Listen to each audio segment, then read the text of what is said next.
Hello, Monroe staff. I'm Tim Myers with Technology Support Services with another quick tutorial on how to clean your presentation panel. First off, to clean your panel, you want to have a clean, soft cloth, preferably a microfiber cloth to clean it. You don't need to use any solutions whatsoever. As a matter of fact, manufacturer's recommendation is not to use any kind of chemicals on the panel. You want to start with a microfiber cloth, as I said, and you just want to gently wipe any of the fingerprints. They should all come off pretty easily. Just go over the whole panel, paying special attention to the fingerprints, etc. If they're especially stubborn prints or marks on the panel, you can use a little bit of water. You do not pour any water onto the panel itself, you just put it on the cloth and then wipe on the spot and it should take care of it.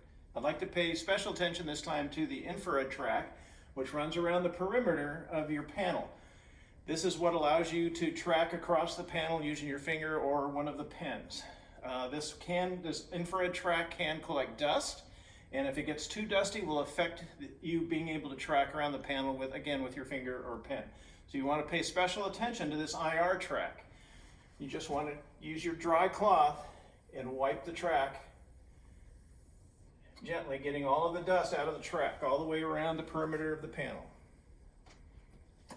And as dust is built up, you'll see that you'll get little specks of dust on there. Make sure you get them all off of there. And you do this for the entire perimeter of the panel as the IR track runs the entire perimeter. For today, thank you for watching and have a great school year.